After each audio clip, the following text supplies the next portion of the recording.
2015년도 5월 첫째 주일입니다. 열왕기상 본문 15장 그리고 착하지만 약한 사람들에게 라는 제목으로 말씀 전하겠습니다. 사실은 지난 3월, 4월 참 많이 고민이 있었습니다.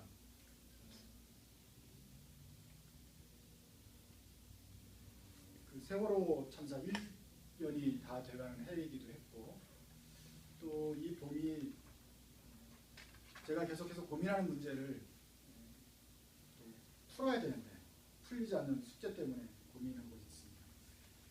작년에 부활절 맞기 그 전 주간, 고난주간 수요일에 세월호가 빠졌고 1년 동안 아무것도 진척이 되지 않은 상태에서 올해 또 부활절을 맞게 되지 않았습니까?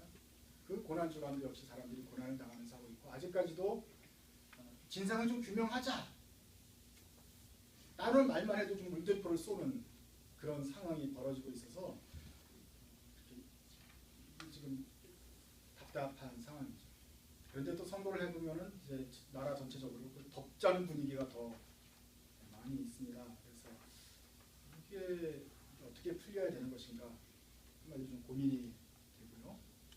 거기에는 대답이 별로 없으니까 고민하는 것이죠. 또 하나 다른 고민은 이것입니다. 그래도 명색이 젊은 이 사역을 하고 대학생들 선교도 하고 했다고 하면서 이제 와서 저는 그 대학생들하고 이 땅의 우리 한국의 젊은이들에게 해줄 말이 별로 없습니다. 미국은 또 미국대로 그렇겠지만 여기 앉아있는 이제 젊은이들에게는 예전에는 열심히 공부해라 하면 된다 뭐 이렇게 힘을 모아서 또 하나님께서 쓰실 때로 기다려야 된다 이렇게 말을 하는데, 이제 보면은 이분들이 대학을 졸업했고 우리가 시키는 대로 공부를 해가지고 나왔는데 갈 자리가 없잖아요. 청년 실업 문제가 있을 뿐만 아니라 실업을 극복하고 들어가면 뭐합니까? 비정규직인데. 그래서 이거는 무슨 계속 아르바이트 생각 같은 상황이 되니까 돈이 없어요. 돈이 없으니까 결혼을 못해요. 결혼을 못하니까 애도 못 낳아요. 결혼을 해도 애를 낳아서 부양할 그런 능력이 안 돼요. 집도 못 사요. 꿈도 없어요. 인간관계도 하려면 돈도 들어야 돼요. 인간관계도 포기해요. 안 돼요. 그래서 3포 세대라고 그러지 않습니까? 연애와 결혼과 출산을 아예 기대하지 않고 포기하고 있다. 이러한 우리 후배들에게 우리가 해줄 말이 없다는 것이고, 예전에는 뭣도 모르고 이렇게 우리처럼 되는 줄 알고 열심히 기도하고 더 뭐 청년부로 모이고 나라를 위해서 기도하자 뭐 이랬는데, 이분들의 삶에 대해서 우리가 기성세대로서 아무것도 해줄 말이 없다는 것에 대해서 지금 할 말이 없습니다. 근데 이 사람들이 이제 뭐 내 집 마련과 인간관계 포기한 5포 세대까지 되고, 이제는 꿈과 희망 또 찾아볼 수 없는 7포 세대가 된답니다. 이제 여가 시간까지 포기하면 8포 세대가 되고 어떤 사람은 3,000포 세대 됩니다. 이렇게 말할 정도인데, 어쩌거나 별로 이렇게 해줄 말이 없다. 기도 열심히 하고 성경 열심히 보자. 이거 옛날에는 우리 때는 됐었는데 지금 이렇게 구조적으로 너무 이렇게 힘들어진 상황, 젊은이들, 그리고 이것이 1, 2년 갈 게 아니라 한 수십 년 동안 이제 이분들에게는 그런 좀 어려움이 닥치는 것을 보면서 해답이 좀 안 나옵니다. 그래서 제가 고민을 하죠. 어떤 답을 줄 수 있을 것인가. 성경 말씀 보면서 답을 찾고 싶었습니다. 그런데 성경 말씀도 우리가 잘 아는 말씀 속에서 그 문제에 대한 답이 잘 안 나오지 않습니까? 하나님의 말씀이 해결책일 것 같은데, 그리고 하나님도 알고 계실 것 같은데, 이 문제에 대해서 이렇게 전무후무한 이런 경험을 처음 해본 우리들이 어떤 말씀을 봐야 될지 잘 모르겠습니다. 어쨌거나 우리 다시 한번 15장, 열왕기상 15장 말씀 통해서 하나님 말씀을 들어보려고 합니다. 지난주에 13장을 봤는데 14장은 13장과 연결되는 이야기입니다. 복습해 볼까요? 솔로몬이 죽은 다음에 나라가 둘로 나눠졌습니다. 북왕국 10개의 나라를 가져간 왕은 이름이 10개를 가져갔기 때문에 여러 나라를 부족을 가져갔기 때문에 여로보암입니다. 솔로몬의 아들 그리고 남왕국의 왕이 된 사람은 솔로 해가지고 르호보암이 한 지파 혹은 두 지파 반이 두 지파가 되어서 밑으로 남왕국이 되었습니다. 이것이 이스라엘과 남유다의 첫 번째 왕입니다. 여로보암과 르호보암. 그리고 르호보암은 하나님의 말을 어기고 자기가 우상을 새기고 제사장을 함부로 세웠기 때문에 하나님께서 싫어하는 일을 했어요. 그래서 하나님이 이 르호보암에게 벌을 내리십니다. 여로보암에게 벌을 내리십니다. 너네들은 이제 혼날 것이다. 그리고 14장에 가면 이 아들이 죽습니다. 병에 걸려 죽게 되고 그것이 전조로 해서 계속해서 너네 집안은 이제 망하게 될 것이다. 라고 하나님이 이제 말씀하시는 것이 나옵니다.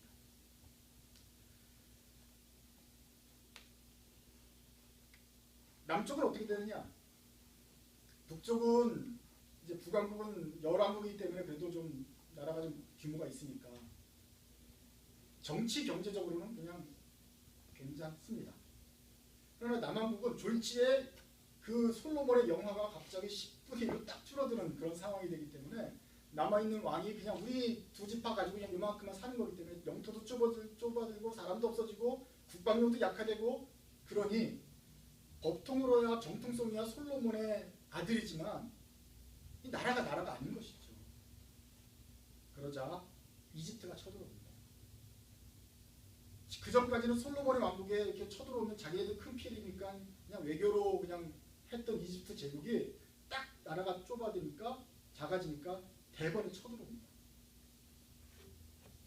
쳐들어와가지고 솔로몬 성전에 있는 금은 보화들을 다 가져갑니다. 지난 몇 주 전에 우리가 솔로몬의 왕궁에 뭐 금으로 이렇게 짓고 뭐 노수로 짓고 뭐 금으로 촛대를 만들고 다 했잖아요. 그거 다 가져갑니다.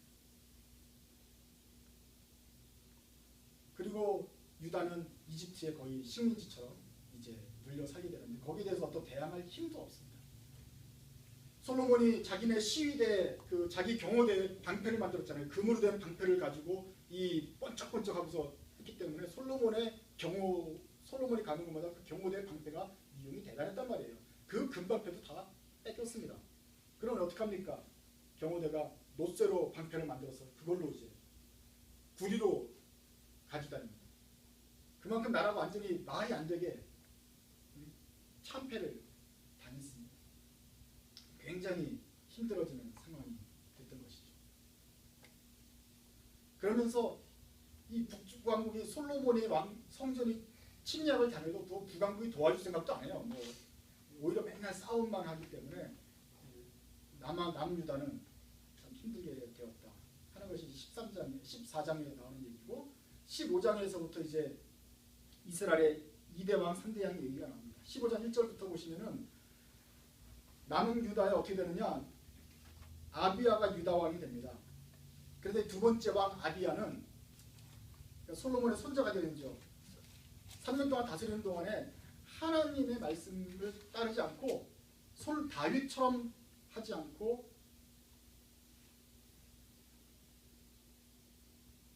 그 아버지가 지은 그 죄를 그대로 따라가게 되었다. 그래서 이 사람이 하나님 앞에서 온전하지 못한 것을 못했습니다. 평상시 같으면 웬만하면 벌을 내려야 되지만 유다에 대한 하나님의 특별한 계획이 있어요. 그래서 이 사람에게는 아들을 주십니다.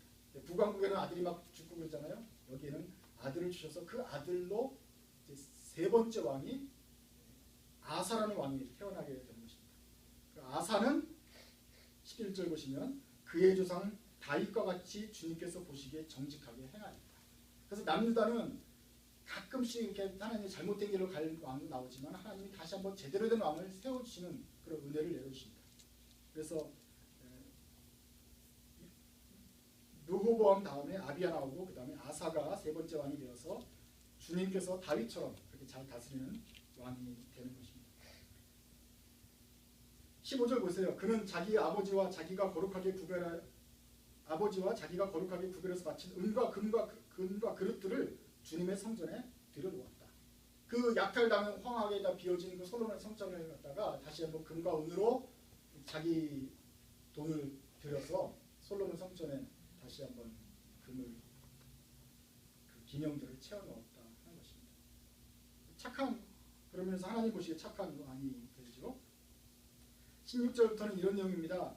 근데 북왕국하고 계속 남왕국의 사이가 안 좋아요. 북왕국이 계속 쳐들어오려고 그래요. 누가 이기겠습니까? 북쪽이 당연히 이기겠죠. 그러자 남유다가 북왕국보다 더 위에 있는 시리아한테 연락해가지고 제발 우리 좀 도와달라. 너네가 동맹을 맺고 있는데 동맹을 깨고 우리와 동맹을 맺어주자. 그리고 돈을 한창 갖다 바칩니다. 그러자 시리아가 그 돈을 받고 북왕국을 위협을 합니다. 그러니까 이제 북왕국이 북이스라엘이 남쪽으로 쳐들어오려다가 못 쳐들어오고 가만히 있는 그런 상황이 돼서 남유다는 전쟁을 모면을 합니다. 그 정도로 지금 돈을 많이 갖다 바쳐야 지금 겨우 살 수 있는 그런 위기가 되어 있습니다. 25절부터는 북왕국 이야기입니다. 북왕국에는 나답이 이스라엘 왕이 되었는데요. 여기서 나쁜 왕이겠죠.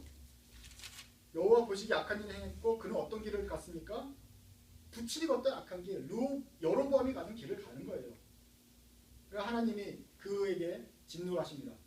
이번엔 어떤 진노였냐면 바하사가 아예 쿠데타를 일으킵니다. 자기 집안 사람이 아니라 다른 쿠데타가 일어나서 왕이 됩니다. 그래서 북이스라엘 3대 왕은 바하사입니다. 듣도 보도 못한 아히야의 아들 이사가 가문인 사람이 나타나서 쿠데타를 일으켜서 왕이 됩니다. 자기만 왕이 되고 끝난 게 아니라 여로보암의 아들들과 십솔들 3족을 멸해버립니다. 그래서 하나님 말씀대로 하나님의 우상 숭배를 했던 여로보암 집은 완전히 그때 끝나게 되는 것입니다. 저로 한번 보세요. 바하사는 그렇게 여로보암 집을 완전히 박살을 냈습니다. 잘못된 길로 갔는 여로보암의 길을 박살내면서 자란 건데 이제 더 이상 여로보암은 남아있지 않지만 근데 이 바하사는 왕이 되고 나서 또 여로보암의 길을 행합니다. 하는 것은 여로보암의 일을 재판합니다. 다시 반복을 합니다. 그러나서는 거기서 우상 숭배를 하고 하나님께 반역을 하는데 자기만 잘못하는 것이 아니라 이스라엘 전체를 다 잘못된 길로 이끄는 나쁜 왕으로 여전히 이스라엘은 잘못된 길로 가게 되는 것입니다. 그래서 유다는 이렇게 기복이 좀 있지만 이 북이스라엘은 그냥 주구장창 쿠데타 일으켜도 누가 뭘 해도 새로운 왕이 나타나더라도 계속해서 나쁜 일로 가는 그런 일이 벌어지게 되는 것입니다. 오늘 우리가 같이 볼 왕은 이제 아사 왕의 이야기입니다.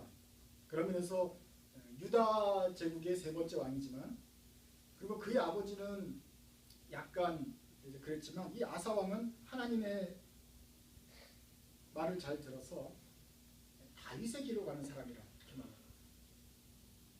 이 다윗의 길로 가는 아사 왕이 어떤 사람이었느냐? 굉장히 신실한 사람이에요. 12절 보세요. 그가 성전 남창들을 다 나라 밖으로 몰아냅니다.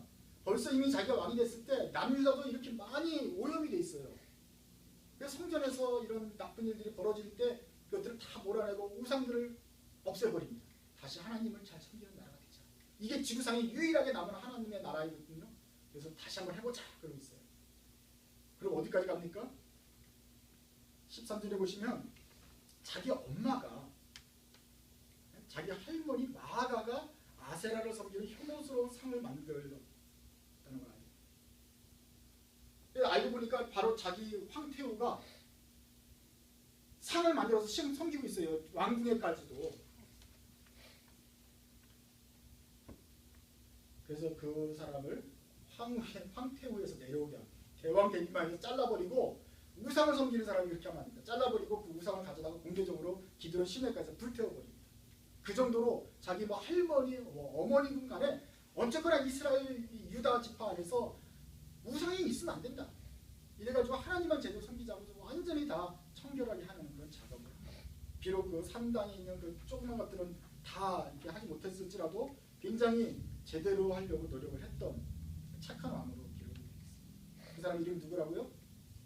아사 왕.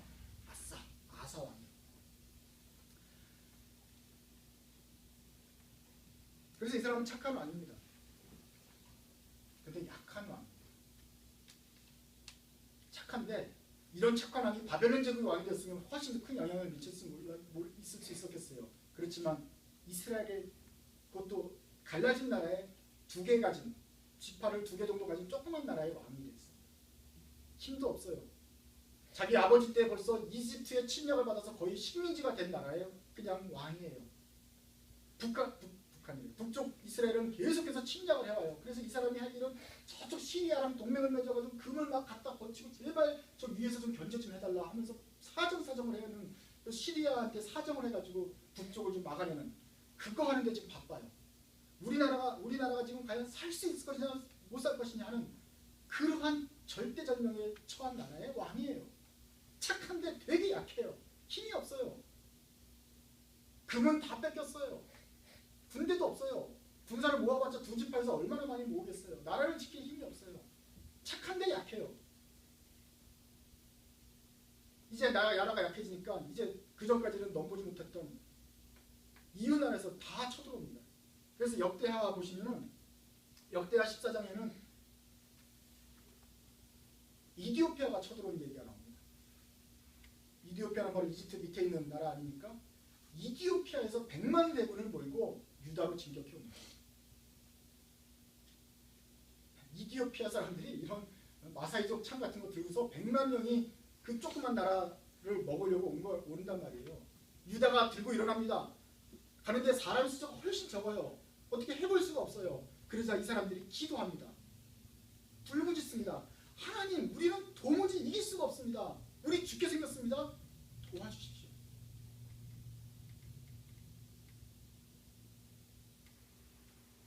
그렇게 기도하고 나가서 싸웁니다. 그런데 하나님께서 유다를 이기게 하시고 이디오피아 군대를 도망가게 하십니다. 어떻게 했는지는 나와 있지 않아요. 어떻게 했는지도 몰라요. 하지만 정확하게 말하는 것은 이 사람들이 기도했고 살려달라고 했고 도와달라고 했고 나가서 싸우니 크게 이기에 하나님께서 이기게 하셨다는 거예요. 그걸 많이 죽이고 많이 빼앗아가지고 돌아옵니다. 예루살렘으로 이게 꿈이냐 생시하면서 돌아오는데 그게 15장입니다. 하나님의 영이 역대하 15장 1절에 하나님의 영이 오뎃의 아들 아사랴에게 내립니다. 아사랴 선지자 나와서 그 긴가민가하면서 살아 돌아온 아사 왕 군대를 맞습니다. 그리고 하나님 말씀을 선포하는 것입니다. 왕이시여 그때는 세상이 하도 어지러워서 땅에 사는 모든 백성이 마음 놓고 평안히 나들이도 못하였습니다. 나라와 성읍과 성읍이 서로 치고 무찌르는 판이었습니다. 그런데 이것은 하나님께서 사람들이 온갖 고난 속에서 고통받도록 내버려 두셨기 때문입니다. 지금 우리가 이 나라가 약하고 힘들어하고 막 전쟁의 공포 속에서 살아야 되는 이유는 하나님이 약해서가 아니라 우리가 믿는 하나님이 우리를 외면해서가 아니라 잘해보겠다고 하는데 착한 아닌데도 이렇게 힘든 이유는 하나님이 어떤 일인지 모르겠지만 이런 전란 속에 살도록 너희들을 내버려 둔 것이다. 허용한 것이다. 그러니까 이렇게 약해지는 것도 뜻이 있다는 거겠죠. 하나님이 보고 계시는 것 같아요. 분명히 하나님이 이디오피아 군대 100만 대군을 물리치게 하셨으니까 하나님은 여전히 유다를 도우시긴 하는데 그래도 이 불안한 상태에 살도록 하신 것은 하나님이 지금 허용하신 것, 내버려 두신 것이다. 그러면서 이어집니다. 그러나 임금님과 백성은 기운을 내십시오. 비록 나라는 쪼그라들었지만 기운을 내십시오. 낙심하지 마십시오. 임금님과 백성이 하는 수고에는 상이 따를 것입니다. 북이스라엘에게는 너네 아들 죽을 것이다 그랬고요. 너네 집안은 멸망을 당할 것이다 그랬고 북이스라엘이 계속 이런 식으로 여러 번 이를 따라가면 너희들의 시체를 개가 핥을 것이다. 하나님 계속해서 징계하시고 실제로 쿠데타가 일어나서 이 집안이 다 죽습니다. 그러나 이 남유다에 대해서는 너희들은 잘하고 있는 것이다. 비록 약하고 지금 휘둘르고 외세가 침략을 하고 뭐 이것저것에서 공격을 해오지만 이것은 하나님이 허용하신 것이고 너희들을 지켜보고 계시다. 그러니 낙심하지 말고 힘내라. 너희들에게는 상급이 있다. 쟤네들한테는 벌을 주겠지만 너희들은 상이 있다. 그 말은 내가 너희를 하나님 지켜보고 계시기 때문입니다. 이러한 아사랴의 예언이 얼마나 이스라엘에게 유다 백성들이 큰 힘이 되었을까. 전쟁을 하면서 지금 왜 우리나라는 이렇게 이집트한테 당해 이디오피아한테 지금 침략을 받아 북쪽에서 침략을 받아 왜 이렇게 지금 생존이 위협이 되는 이런 상황에 처해 있을까? 이번에 우리 죽으러 가는구나. 기적적으로 살아난 다음에도 야 이번 것은 겨우 이겼는데 과연 우리가 계속해서 이런 싸움을 하면서 우리가 과연 생존할 수 있을까 하면서 오는 사람들이었을 것입니다. 그런데 아사랴를 통해서 하나님이 내가 너희를 보고 있다. 낙심하지 마라. 이 길을 내가 하나님이 기뻐하신다. 계속해서 행해라라고 권면하시는 것이었습니다. 비록 너희가 약하지만 이 길을 계속하라. 이 말을 듣고 아사는 물론 유대 백성들이 힘을 얻었습니다. 하나님을 버리는 사람들은 저쪽 강대국 버렸지만 쟤네들은 강대국이고 우리는 하나님을 따르겠다고 하지만 약소국이고 이게 뭐가 잘못된 것입니까? 잘못된 것이 아니다. 이 길을 계속하라. 낙심하지 마라.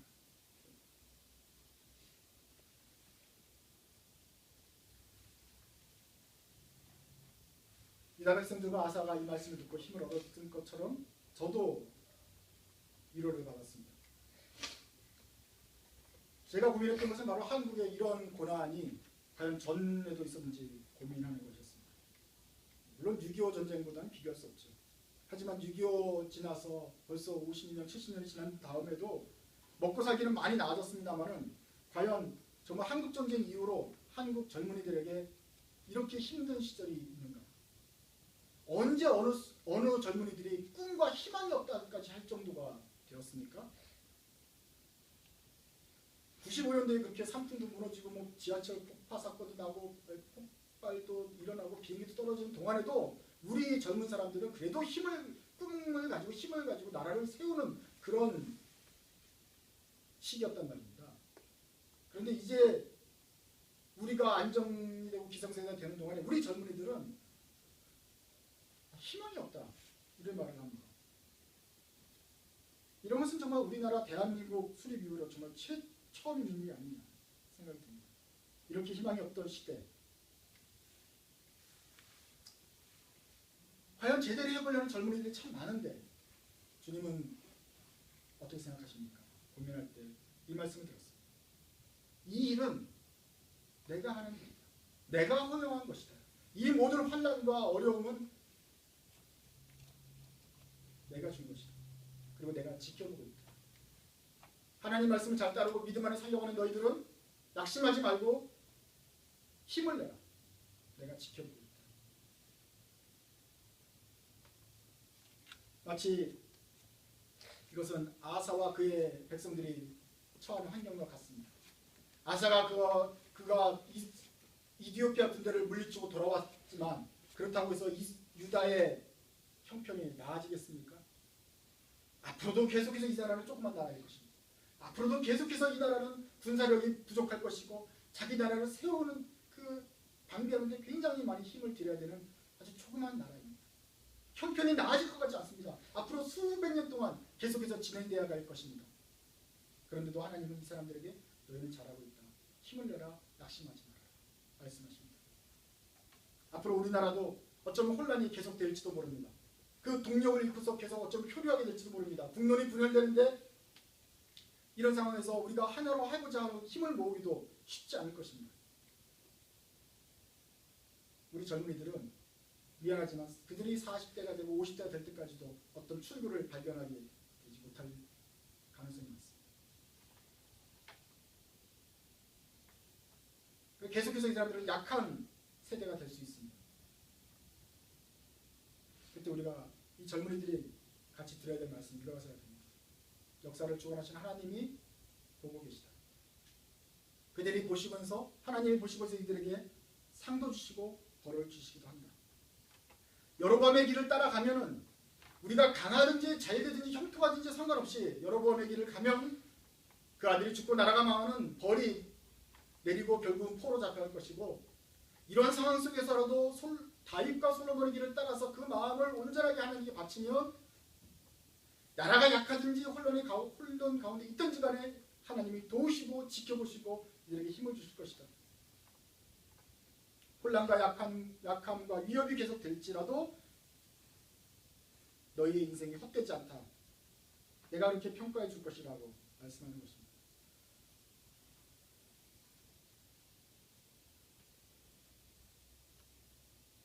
착하고 강한 백성이 되면 얼마나 좋겠습니까?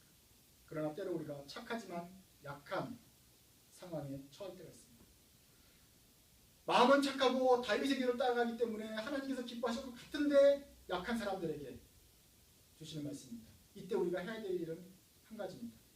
주님 말씀대로 다윗의 길을 따라가는 것입니다. 마음이 약해지지 않고 힘을 내서 계속해서 이 길을 가는 것입니다. 이 길에 머물고 있으면 하나님이 보시고 도우십니다. 혼란과 약함이 있더라도 낙심하지 말고 이 길이 아닌가 하고 혼란에 빠지지 말고 혼동하지 말고 계속해서 그 길을 가는 것입니다. 가다 보면 그 길 끝에는 하늘의 상이 있습니다. 그래서 이 어두운 시대를 살아갈 때도 혹은 여러분이 형통한 길을 가게 될 때라도 다윗의 길에 머물면 상이 있고 이것이 우리 인생들에게 바라시는 하나님의 기대입니다. 그리고 우리가 붙잡을 영원한 소망이 되는 것입니다. 이러한 소망의 말씀, 이러한 기대의 말씀은 어려운 시대를 살아가는 우리 착한 사람들에게, 믿음의 사람들에게 주신 하나님의 말씀은 구약성경 이사야서 역사상에서만 있는 것이 아닙니다. 지난주에 봤던 우리 히브리서 12장에도 이런 말씀이 똑같습니다. 고난받는 히브리서 성도들에게 주님이 말씀하십니다. 너희들이 약속을 받던 받지 못하던 이 땅에서 구원을 받던 아니면 형통한 길을 가지 못하고 결국 어려움을 당하던 간에 너희들은 참고 인내해야 됩니다. 만약에 참기가 힘들거든 그 앞에 놓인 십자가를 기꺼이 참으셨던 예수님을 생각해라.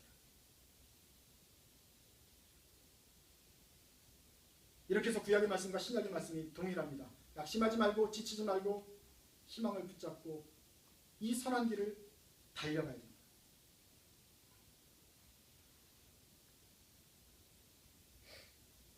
세월호 진상규명 그 하자는 그 부모님들 위해서 누가 곡을 하나 지었습니다. 어둠은 빛을 이길 수 없다. 거짓은 참을 이길 수 없다. 진실은 침몰하지 않는다. 우리는 포기하지 않는다. 이 짧은 곡은 믿지 않는 사람들이 부를 때는 이제 뭔가 진상규명을 위해서 돕자고 하는 그런 곡이겠고 저는 이것을 들을 때 복음성가라고 받아들였습니다. 어둠은 빛이 이길 수 없고 거짓은 참을 이길 수 없다. 이것이 성경에서 말하는 어둠과 빛, 참과 진리의 대결 아니겠습니까? 진실은 침몰하지 않기 때문에 우리는 포기하지 않는다. 이것이 바로 오늘날 우리에게 주신 하나님의 말씀과 동일한 말씀입니다.